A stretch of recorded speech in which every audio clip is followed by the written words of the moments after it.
mid-1800s reform. I say it over and over and over and over and over again. The word reform means change. Anytime you see reformers or reformers, these are people that want some type of change. Today we're going to look at a couple different ones, a couple different women's reformers, the temperance movement reform, and also the workplace reform as well. Reformers today, we're looking at abolitionists and the suffrage movement. Suffrage means voting. This is another one of those words that we've went over a couple times. I've told you you'll have to know the word suffrage because on the test they will not use the word voting. They will use the word suffrage. Remember, abolitionists are people that want to end slavery. The temperance movement down at the bottom of the slide is the move to ban alcohol. Believe that it was morally wrong. Believe that it was tearing apart the American family. Carrie Nation, little woman stood about 4 foot something, probably not even 5 foot tall. Would go around with a little hatchet into different bars and bust up beer bottles and liquor bottles and different things, and was a big member of the temperance movement. Women's education. Women, for the most part, did not go to school very much. Were basically taught to cook, clean, take care of the house, children, things like that. The Seneca Falls Convention. This is a women's rights convention. Basically where they believe or what they want in the way of reform, which was the right to vote, be able to hold a job, a lot of those things that we take for granted. At the Seneca Falls Convention in 1848, they write their Declaration of Sentiments, which we'll be reading today as our activity, basically explaining what they believe equality for women should be. In society at this point in time, in the mid-1800s, 1830, 1840, the woman's life was seen as what they call the cult of domesticity. Basically, husband, children, home, church, that was their place. They were not going out into the workforce. They did not have careers.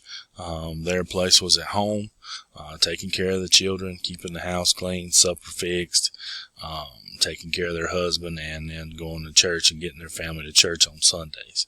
Most places in America, they could not vote. Women don't get the right to vote everywhere in the United States until 1920. So it's going to be close to another 100 years before they gain the right to vote. They could not own property or keep wages if their husband was alive. Only the man could earn wages through a job and own property. At this point in time, the only time a woman could was if she were widowed or not married. The changing workplace, and this is another one of those things that I say all the time we take for granted. The development of industry, the factories, decline in skilled labor, and more towards a factory type job where you did one task all day, every day. This is the boom of urban areas, a lot of growth in urban areas because people move to where jobs are.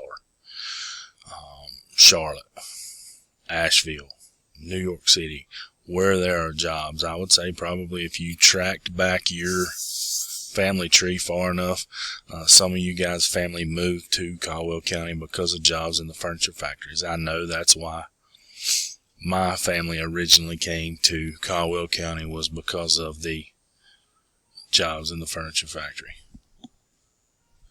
The cost of goods decreased and supply increased because we could now buy it cheaper because of the factory system, the mass production of goods. The Lowell Textile Mill is the first factory style system. in Lowell, Massachusetts. It was a company town, which basically means the company owned everything. You rented your house from the company. You bought your groceries from the company store. And basically that way the company could stay in debt. It could make you stay in debt to them. They had a very strict control over their workers' lives because they rented their house from them. They bought the groceries from the company store and all those things. Factory conditions would warn of future problems. There's no such thing as OSHA or workman's compensation or anything like that in the 1830s and 40s. So if you got hurt at work, you were just out of a job and you could not provide for your family. Working conditions, long hours. There was not an 8-hour workday in 1840, 6 days a week versus 5 days a week. There was no overtime after so many hours.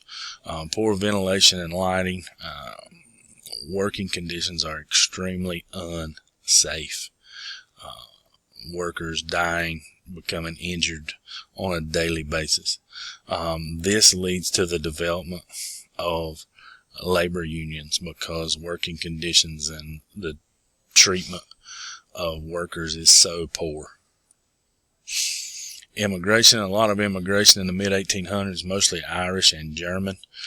Again, just like any time there's immigration into the United States, there are arguments, fights over it. These immigrants would work for lower wages, which caused problems with workers that were already in America because they felt like that was drawing down their wage or making them work for less than what they were used to. The Know Nothing Party springs up about this time over the idea of nativism, which means native born. You might not have been a Native American, but you were from England, but you were born in America, which means you were a native to the country. So the Know Nothing Party was against immigration and for what they considered the natives or the people that were born in America.